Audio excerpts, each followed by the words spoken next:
که پاکل د اسمان ستوري را کوز کړي چې پیسې در سره نه وي لیونی یې.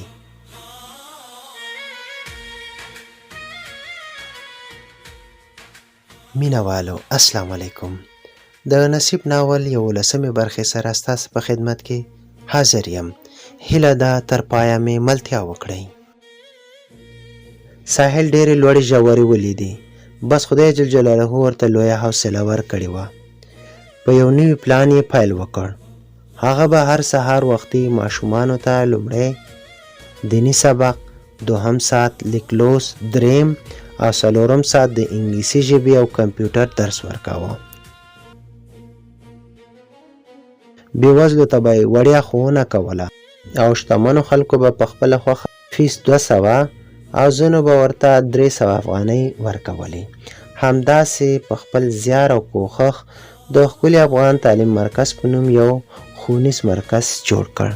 هماغه چې یوه روپۍ یې جمع کړه، خپل ماغزه یې اوبه کړل، خپلې وینې وبهولې، شپې به یې لیکل کول. دوهم کتاب مینه او درد یادوم. ساحل به سهار لخوا له 6 نه تر 9 بجو پورې 3 ساعته ښوونه کوله. بیا 9 بجو څخه تلو پوهنتون ته، 12 بجې به رخصتېدو. غرمه ډوډۍ او لمونځ به یې کاوه. 1:30 بجه بیا خپلې ادارې ته راته. له 2 څخه شروع تر شپې 9 بجو پورې ده به ښوونه کوله. ډېر زیارکښ و. هماغه د زحمت نتیجه وه. بالاخره په شخصي لګښت یې لومړی کتاب مورې ته مې زړه کې چاپ کړ. دا نو د ساحل لومړۍ بریا وه. اوس روبینې خورې ستا په شمول زرګونه هیوادوال د ډاکټر صاحب مینهوال شول. هو ارمانه وروره، واقعیت دی. د ساحل زیار او حوصلې ته 2 لاسه سلام. همداسې د روبینه جانې د ساحل ژوند جوړ شو. یو نوی شخصیت دې ټولنې ته معرفي شو. اوس د ډېرو بېوزلو وړیا درملنه کوي. چا چې د کتابونه لوستي، د هغوی په ژوند کې 80% تغییر د همدغه مورې ته مې زړه کې له برکته راغلی او راځي به. پوهېږي 2 اونۍ وروسته د سلګۍ زنګ بیا راغی. د ساحل موبایل وشلنګېده. ګوشي یې غوږ ته نږدې کړو، بل یې کړل. سلګۍ غږ وکړ، سلام، کیا بات ہے؟ ساحل ورته وویل، وعلیکم سلام، کچھ بھی نہیں. ښاغلیه، ته خو هېڅ زما پوښتنه نه کوې. آغلې، ژوند دی، مصروفیت وي، مشکلات وي. اوس هم روان یم. 200 کتابونه کابل ته وړم. هلته یو څو خپرندوی ټولنو ته یې سپارم. آخ، رښتیا ته کابل ته راځې؟ هو. ای ښاغلیه، هیله کوم یو ځل را سره وګوره. نه غلی، لیدل آسان دي، خو ملک د پښتو دی. ستا حیا زما حیا ده او مشکله ده، زه نشم کولی. هسې مشکله ده؟ زه ادرس در کوم، څرنګه چې کېږي یو ځل زما لیدو ته خامخا راشه. وبخه، نشم کولی، لاس مې هم بند دی. د الله په امان. موبایل یې بند کړ. ساحل څو کتابونه خپل بیگ کې واچول. باقي ټول یې 3 مختلفو خپرندویو ټولنو ته وسپارل او له هغه ځایه فارغ شو. په بغل جیب کې موبایل ولړزېده. ښي لاس یې ورښکته کړ. له جیبه یې موبایل وویست. په غټه ګوته یې د سکرین په منځنۍ برخه فشار وارد کړ. فنګر لاک یې راخلاص کړ. موبایل یې روښانه شو. لږ ورزیر شو چې ګوري د سلګۍ پیغامونه وو. 1 نه 2 نه پوره 15 دانې لیږلي وو. اول پیغام: ساحله، که ته رانغلې ډېره به ارمانجن شمه. کتاب دې بار بار ښکلوم، هېڅ مې نه هېرېږي. دوهم پیغام: د بېرحمه بندګانو د بیزار یم. آخرت ته ما ساتلي څو ګیلې دي. دریم پیغام: ګوره ساحله، کورنۍ لخوا ډېره خفه یمه. د ملاریا ګولۍ مې خوړلې، د موږکانو درمل مې خوړلي. نه پوهېږم بیا هم ژوندی پاتې شوی یمه. اوس ستا د لیدو تلوسه مې په زړه کې پیدا شوې. ته خو داسې مه کوه، هیله کوم یو ځل راشه. څلورم پیغام: که ته رانغلې زه به ډېره خفه شمه، هیله کوم بیا ځواب راکه. پنځم پیغام: پوره 2 ساعته تیر شو، آخر ولې هیڅ جواب دې رانه کړو؟ ته به ډېر ستړی پوهېږم، خو په پاک زړه او صفا نیت سره ښایسته شنې چای درته پخوم. ډېر قدر به دې وکړم. هیله ده اوس خو راشه. که تا هم ناهیلې کړمه، قسم درته کوم چې دا ځل په زهرو ځان وژنه کوم. د ساحل سترګې وخلنې شوې. د خپلې مینې په بېلتون کې ستونی هم را ډک شو. په اننګو یې تار تار د بېوسۍ اوښکو لار وکړه. سیال ته یې داسې ولیکل: نه مې هېرېږي، نه مې هېرېږي، څنګه دې هېر کړم؟ ستا په هېرولو مې په ځان څه ونه کړل، څه وکړم؟ نه زه نه مې مینه مري. د موبایل سکرین یې روښانه کړ. د سلګۍ شمېره یې پکې ډایل کړه. د دې لپاره چې هغه ځان وژنه ونه کړي، باید د ژوند کولو لپاره ورته قناعت ورکړم. زنګ یې وواهه. سلګۍ موبایل له خوښۍ ژر اوکې کړ. آخ شکر، بله السلام علیکم. وعلیکم سلام، څنګه یې؟ ژړا یې ستونی نیولی و. سلګۍ بیا هم د ځواب لپاره ځان جوړ کړ. ویلې هېڅ، بس ډېره ناهیلې ومه. څنګه دې غږ ژړغونی دی؟ په ښځو چې سخته راشي له وسه یې همدا ژړا وي. ملا لاسونه پښې ټول په یو درد او څړیکه دي. ولې ناروغه یې؟ نه، وخل مې خوړلي. آخ بیا ولې؟ نه پوهېږم، څه چې غواړم هغه څوک هم نه راکوي. نو ته اوس څه غواړې؟ ډېر څه، ډېر څه، خو نصیب کې مې نشته. اول تا غواړم، لیدو ته مې راځې؟ نه که نه. وګوره څنګه خاموشه شوې. ګوره سلګۍ، مه ناهیلې کېږه. ما نه پرته نور څه غواړې؟ مینه یو شان نه وي چې انجلۍ او هلک دې په یو بل باندې مین شي.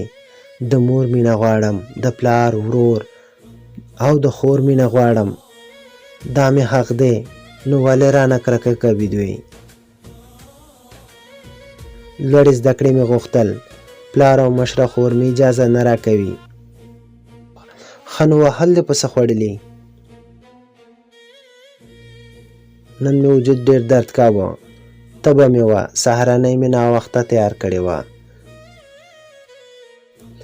خو سمه ده، زه حیران په دې یم، عمل خو وهل نه کېږي. که کېږي نو لامل به یې څه وي؟ آیا ستا کورنۍ بې سواده ده؟ ظالمان دي که ته دروغ وایې؟ نه، لامل دروغ او بې سوادي هم نه ده. همدا چې مړه کېږم که ژوندی یمه، باید خپل کارونه په پوره وخت وکړمه. ښه ته واوره، کور کې ته څه کارونه کوې؟ د کور ډېر کارونه دي. د جامو پرېمینځل، اتو کول، پخلی، د اوړو لمدول او پخول، د حویلۍ جارو کول او بیا اخره کې د لوښو پرېمینځل هم دي. بس دا څه وې سلګۍ، دا څنګه امکان لري؟ ځکه چې دا خو ډېر کارونه دي او تعلیم هم لري، بیا دومره د کور کارونه، هغه هم په یوازې ځان، څنګه کوي؟ دا را باندې جبري دي. ما بیرون هم نه پرېږدي. خپل کارونه به په مکمل ډول ترسره کوم. ای سلګۍ، آیا ته نوکره یې یا ناسکه یې؟ له ناسکه هم بدتره یم. په 2-3 ورځو کې یو ځل خامخا ځان وژنې ته هڅېږم. ګوره سلګۍ، ته هیڅکله هم حوصله له لاسه مه ورکوه. که کورنۍ هر څومره بده شي دومره ظلم نه کوي، ضرور کوم غټ لامل لري. ښه واوره ساحله، اوس زما څنګ ته راځې؟ که همداسې ژوند به تېروم او تېرېږي به؟ نه، داسې ژوند به نه تېرېږي. ته به ژوند کوې او په خوشحالۍ به یې کوې. ته له ژوند څخه ناهیلې یې که نه؟ خود به ناهیلې یمه. هر چېرته چې ګورم ځورېدل دي. تر اوسه هیڅ خوشحالي مې نه ده لیدلې. واوره سلګۍ، بیا دغه خوشحالي الله تعالی درکوي نن، او زه به ستا لیدو ته خامخا راځم. آخ، رښتیا وایې؟ ته راځې؟ هو، ما کله دروغ درته ویلي؟ خدایه شکر. نه دروغ خو دې نه دي ویلي. خدایه ستا ډېر شکر. زه څومره بختوره شومه. صبر ډاکټر جانه، زه ډېره خوشحاله یم. باید د شکر سجده وکړم. هیله کوم موبایل مه قطع کوه. ساحل نری مسکا وکړه، له ځان سره ګویا شو. ساحله، ته یو پردي کور ته تلل غټ مسؤلیت لري. څنګه تا هو وکړل؟ هو خو مې ځکه وکړل چې هغه ناهیلې وه، ژړلې. نو پتا یې څه؟ که هلته ستونزه درته جوړه شي نو بیا؟ نه، ولې به ستونزه جوړېږي؟ قتل خو نه کوم، د هغې زړه ساتمه. که لږه ستونزه راځي نو را دې شي، نو زه یې د زغملو توان لرم. مینه خو یو ځل کېږي، هغه نو یوازې سیال ده. او سلګۍ ته د ژوند کولو هیله ورکوم، په حقیقت یې ځان پوهوم. سلګۍ غږ وکړ. ساحله ډېر وبخه، سجده مې اوږده شوه، ډېر په تم شه. ها، نه کومه خبره نه ده، خدای مې وبخه. ستا سجده پاک رب ته وه، څومره چې اوږده وي دومره یې ثواب دی. زه پر دې خوښ یم چې تا د خوښۍ او غم په حالت کې خپل رب ته رجوع وکړه، او دا سجده ډېره ګټوره وه. نو دا خو کم و، تر ماښامه مې هم درته انتظار کوو. او خدایه شکر، ډېره مننه کوم. هله نو راځه، ستا په تمه یمه. سمه ده انشاءالله، ادرس راکه. ته اوس چېرته یې؟ زه دغه پل سوخته ورته وایي دغې سره یم. نابلد هم یم، چېرته ورک نه شم. نه ولې به ورک شي؟ ته حرکت وکړه سینمای پامیر ته. دلته یو چوک دی چې ورسېدې بیا په درندمان موټر کې وخیژه. هلته چې ورسېدې بیا ښي لوري شمال ته سړک تاو شوی. په دې سړک 10 دقیقې نور مزل وکړه، بیا ما ته یو زنګ ووهه، یو څه طریقه به وکړو. سمه ده، توکل په الله. موبایل یې قطع کړ. ساحل حرکت وکړ. لومړی سینمای پامیر، بیا دارالمان سړک ته سیده شو. قریب 1 ساعت مزل کې ده همدا سوچونه کول چې آیا زه ښه کوم که بد چې هلته روان یم. دومره څه مجبور یم؟ نه، مجبور هم نه یم، مګر د یو انسان ژوند ژغورل د ټول انسانیت ژغورل دي. مختلفې خبرې به د ذهن ته راتلل. ناڅاپه کلینډر غږ کړل. د مزنګ پایین میشه. ساحل متوجه شو. په ملا کړوپه سپین ږیری په ښکته کېدو شو. موټر ډک و. ساحل ژر له مخې ښکته شو تر څو لار ورته خلاصه کړي. د سپین ږیري سترګې وځلېدې. خوښمن شو. ساحل ورته د مرستې لاس ورکړو. سپین ږیری لاس اوچت کړ، د ساحل پر اوږه کېښوده. ساحل ورو ورو هغه سړک ته راښکته کړو. ساحل سپین ږیري ته نری مسکا وکړه. سپین ږیری سر وښوراوه او داسې وویل: تشکر بچم، سلامت باشید. ساحل موټر ته وختو. موټروان حرکت وکړ. مازدیګر شو. ساحل د خفګانۍ احساس وکړ ځکه چې شپه راتلونکې وه. بیا د یوې نالیدلې نجلۍ سره لیدل اهم و. هر څه ورته عجایب ښکاره کېده. موبایل ته یې لاس کړ. سلګۍ ته یې زنګ ووهه. شمېره یې بنده وه. بیا یې د اوکې توکمه کېکاږله. بیا هم ځواب کومه شمیره چې تاسې دایر کړې د اوس لپاره خاموشه ده. د ساحل تندی تریو شو، په فکر کې ډوب شو. خوای بده وه چې څه نامعلوم ځای ته روان یم. دارلمان ورسېده. ساحل له موټره ښکته شو. مازدیګر لمونځ په قضا کېدو و. هغه ژر یو جومات ته ننوته تر څو لمونځ وکړي. لمونځ یې ادا کړ. له الله تعالی څخه یې مرسته وغوښتله. یا الله ته مې حیا او پرده وساته. زه ستا په توکل روان یم تر څو د دغې مینهوالې زړه خوشحاله کړم. پوهېږم یو ډاکټر هېڅکله داسې یو نامعلوم ځای ته نه ورځي، خو زه باوري یم چې مثبته پایله به ولري. نو پاکه ربه ته مې مددګار شه. آمین ثم آمین. له جوماته بیرون ووته. لمر په ډوبېدو و. سلګۍ ته یې بیا زنګ ووهه. زنګ تیر شو. سلګۍ یې اوکی کړ. په وارخطا یې وویل ډېره بخښنه غواړم، ډېره بخښنه غواړم، زیاته بخښنه غواړم. ساحل ویل ته غلی شه، زما خبره واوره. کومه خبره نه ده؟ دا ووایه څنګه موبایل دې خاموشه و؟ موبایل بیټري مې چارج نه درلوده، هېڅ نه چالانېده. شکر چې چارج شو. زه د بخښلو نه یم، خو بیا هم ما وبخښه. خیر کومه خبره نه ده. هله نو د ادرس غم وکړه. اوف خدایه زه څومره لیونی شوی یم. بیا هم وبخښه. ډاکټر صاحب ته یو چا څخه د چارې قمبر پوښتنه وکړه. سمه ده کوم، ته صبر وکړه. موبایل مه بندوه. نه بندوم. ساحل د یو څو کسانو څخه پوښتنه وکړه. د ټولو دا ځواب و چې چارې قمبر ډېر وروسته پاتې. ساحل بیا سلګۍ ته وویل اورې سلګۍ؟ هو ساحله، د خلکو غوږونه مې هم واورېدل. سمه ده سلګۍ، زه بل موټر کې کېنم. ټوله 15 دقیقې لار ده. سمه ده په خیر راشي. ټوله زما غلطي وه چې موبایل مې بند نه وی، نو ولې به پر تا دومره سخته راتله؟ پروا نه کوي سلګۍ، څه چې نصیب کې وي هغه رسیږي. زه چې ورسېدم بیا زنګ درته وهم.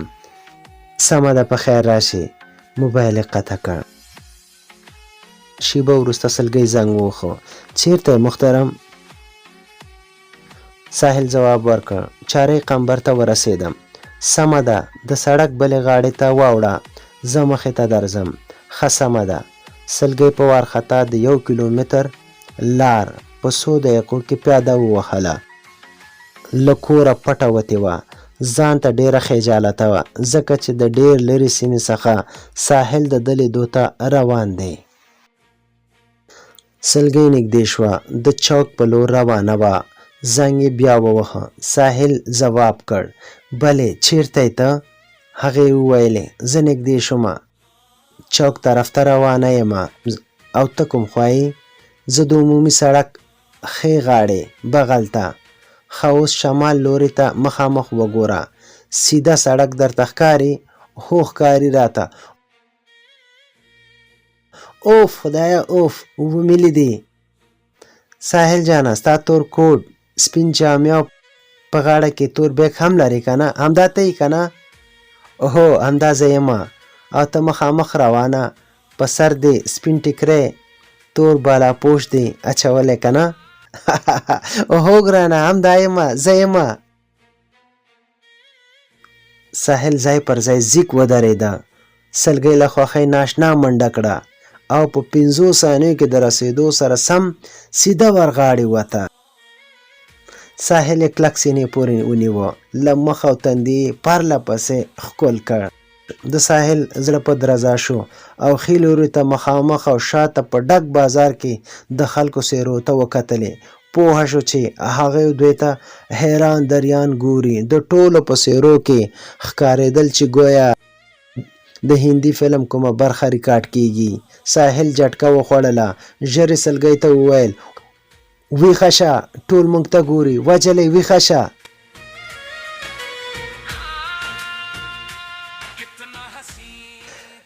ګرانو مینهوالو، د نصیب ناول 11مه برخه همدومره وه. تر بیا چې 12مې برخې سره ستاسې خدمت کې حاضرېږم. پاک الله مو مل